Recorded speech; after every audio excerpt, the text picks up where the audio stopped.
Welcome into Boxing Scene Today here at the ProBox TV studios. Well, Anthony Joshua, right now we're looking at a year off. It looks like he might be coming back in January. The question is, to fight whom? When you kick around the term evergreen all the time, Anthony Joshua, of course, versus Tyson Fury, considered evergreen, but the public does lose interest, especially if there's a fight where Anthony Joshua looks extremely bad. Is it worth the risk? To help me break it down, in studio, the champ, Paulie Malignaggi, via Zoom, of course, the champ, Chris Algieri.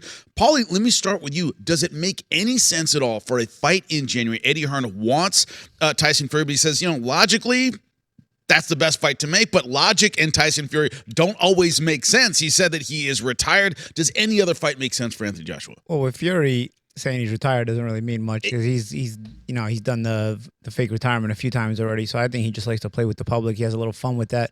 I think the Joshua Fury fight is probably an evergreen fight. I think when you look at the fact that they may have seen what Eubank and Ben did against one another. When you have two big names over in the UK, Ben and Eubank, not even in the same weight class, they still managed to make the fight and still managed to, explode it with a big promotion. So I think that the idea might be that Joshua and Fury, Eddie Hearn even may have viewed that particular fight with Ben and Eubank and say, some of these fights are just going to sell no matter what. Ben and Eubank, neither has ever been a world champion, neither is probably ever going to be a world champion.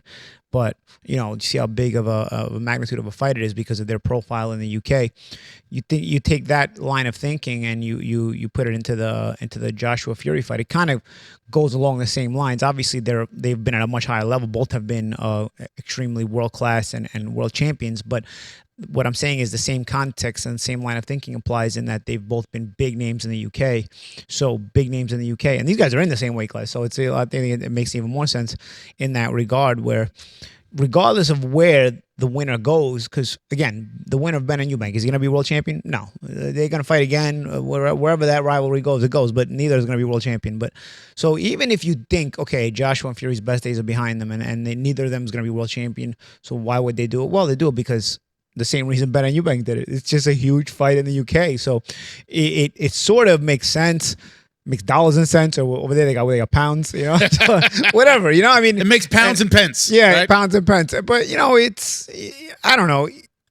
Sometimes you see these things and you think, no, when they're past it, but a lot of big fights have happened when guys are a little bit past it, and people still gravitate to the names, people still gravitate to the event and the magnitude of the promotion. And that's certainly one particular type of fight that I think people would always gravitate to in the UK for sure. I think even in the curiosity by American fans would be there, and worldwide boxing fans in general. Because like I said, unlike Ben and Eubank, these guys have been world class as far as and they're heavyweights. Champions. Yeah, and the heavyweights. Yeah. So I can see it happening. Is it like? For me, does it get me as crazy as maybe some other fans that might think like, wow, they'll really jump at it? No, but it doesn't. I don't knock the fight. I think it's a fun fight to make. What I'm curious about, Chris, when we go to you to talk about this, is the idea that if it can't be made, let's say in January, is there a fight for Anthony Joshua that keeps him in the mix but isn't risky against Dubois? He was down 4 times. Yeah, there were moments of comeback in that fight, but he didn't look great in that fight, to say the least. Is there any fight that won't diminish his status in the eyes of the fans that isn't Tyson Fury? Do you get what I'm saying? Is there a fight you can make in the meantime that doesn't make him look bad? 100%, Jimmy. But before I even answer that, I want to refer to what the champ was saying. And champ, I really respect your conservative answer, but sign me up for this fight. I still really like it. I think it sells. Right. I think You're more excited about it, huh? I mean, I'm not knocking excited. it, I'll definitely watch it. I think the market's there for it too, champ. Yeah, I agree. I think people would be very excited for that fight.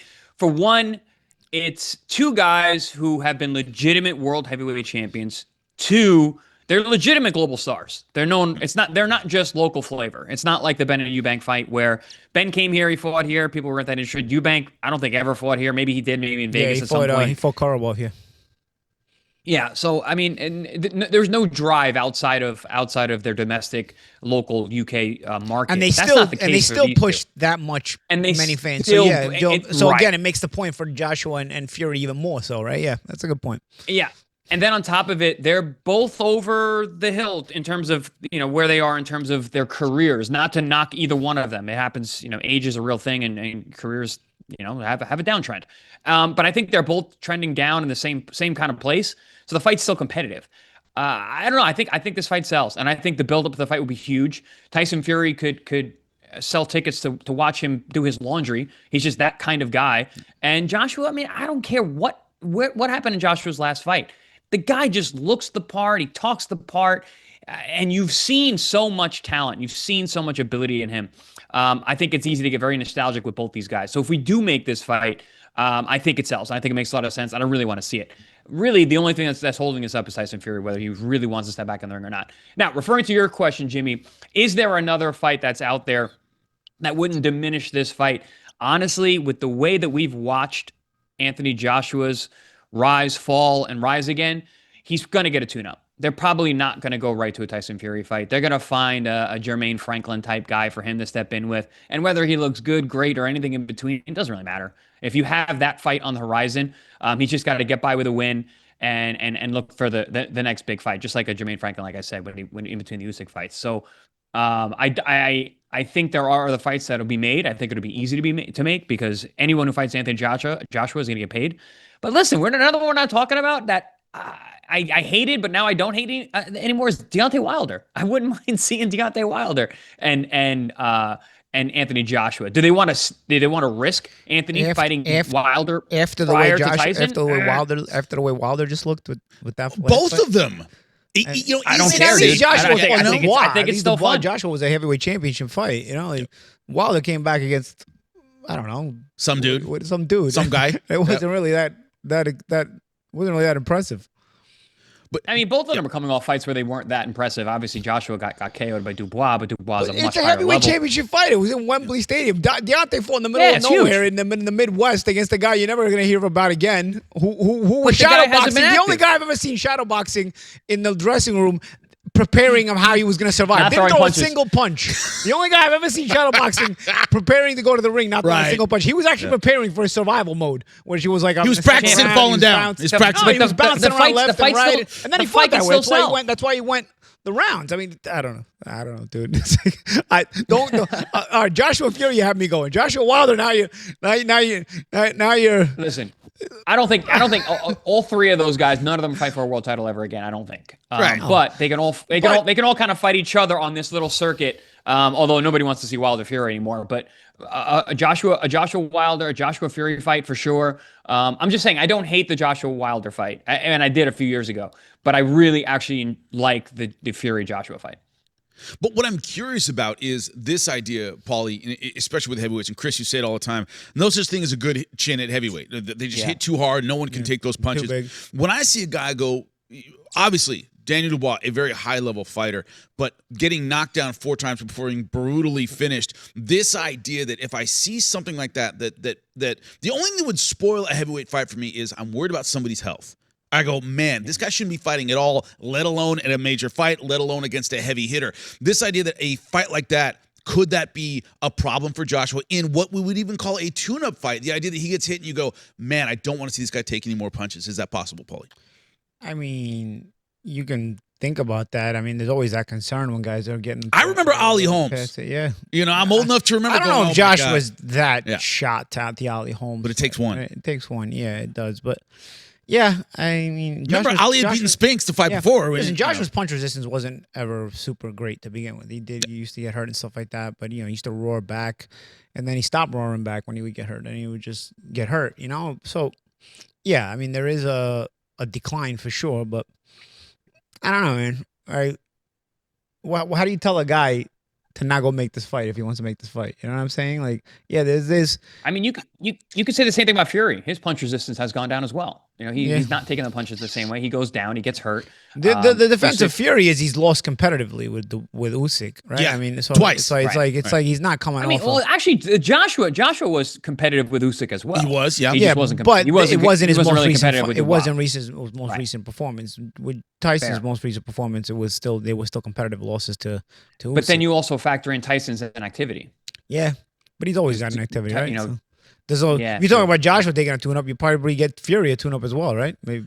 Well, I don't think Tyson wants a tune-up. I think he would go right into the fight. That's just he's kind of like that kind of guy. He kind of is, but when you look at it too, Chris, how much does that concern you? Right now, we're sitting here. It's been a year off for Anthony Joshua. Fight wouldn't happen until January, so we're talking about a year and a half off. This idea that he obviously had elbow surgery. There are a lot of factors beyond his opponent, beyond getting hit, that would make a return fight difficult. What's your thought on that?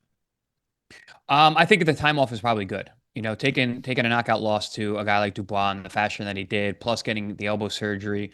And I've come back from surgeries before and injuries, and they take time. They usually take longer than you expect, longer than doctors tell you. Like, oh no, you'll be back in the ring 6 months. They're used to regular people, by the way. They're not used to fighters. Right. Yeah.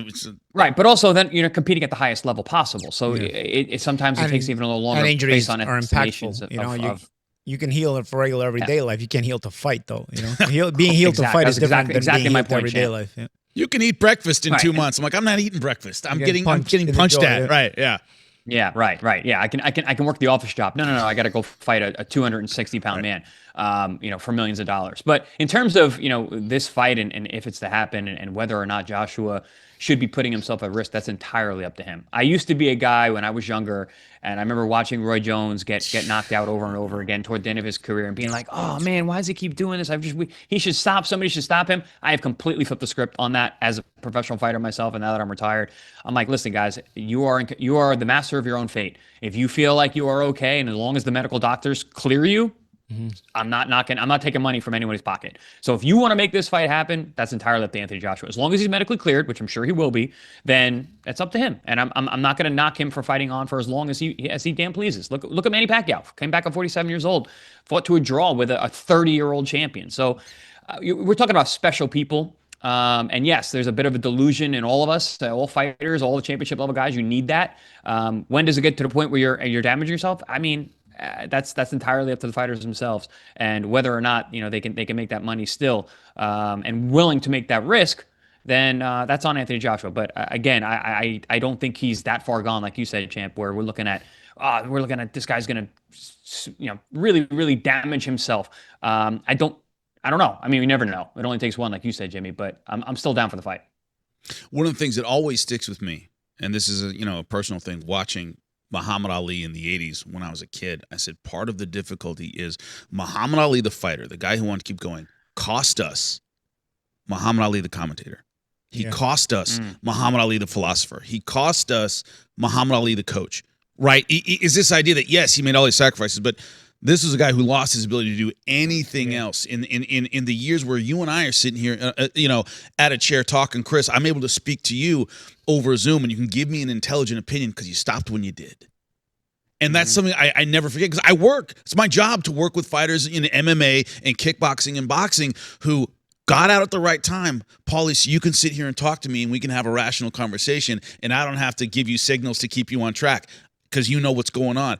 That's what's kind of interesting to me that I throw into fighting, is I also work with people who made the choice at the right time. That's why they're sitting here. Yeah, but everybody's body's different, man. I don't know. To predict that is very difficult. It's difficult, right? You think that it's the punches, and it's certainly the punches don't help. I mean, they don't tickle, as you like to say. Right? Lifestyle has a lot to do with it. And as I got older, I see that a lot of brain damage comes from the way you eat. The sugars in your head, the life you lead, right? Sometimes I wonder, for example, obviously this is off base because it's not Joshua, but like Riddick Bowe, who's a little bit off now, right?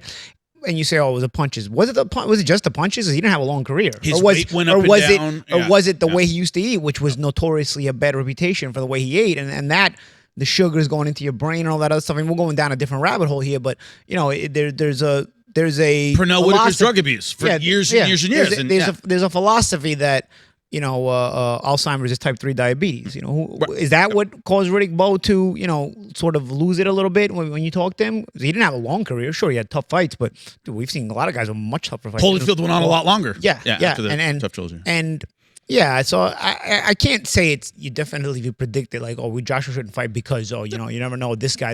You don't know how Joshua's body's going to react. You don't know how Joshua's lifestyle is outside the ring. Maybe Joshua lives a clean lifestyle outside the ring so he can allow himself to be there. these are all hearsay, right? These are all just opinions that ultimately aren't going to matter, but they're talking points and topics for this discussion. But dude, I mean, look at the way Jake LaMotta used to fight. He lived to be 95, 96 years old. So I don't know. Lennox Lewis has some really tough fights. Had a long career, both pro and amateur. Had some bad knockout losses as well. I think sharp as a tack to this day. I think that one thing that I've learned as I got older is that the way you live outside the ring after retirement has an effect on the way you're going to age, and if you're going to overcome the damage taken during your boxing career or not, or if it's going to have more effect on you. I think you're still sort of in that healing position after your retirement to where you can do that. So I don't know where Joshua's at. Maybe he's not there yet as far as wanting to retire, but maybe when he does, he lives a clean lifestyle, lives a good lifestyle. Those are things that we're only going to be able to speculate about. Yeah, very, very true. But as it makes news, we find out what Anthony Joshua is going to do. We're looking at January as the papers get signed and opponents get mentioned. You'll learn about it right here on Boxing Scene Today. Join us, find out why millions are watching. So you're living clean now? Always. All right.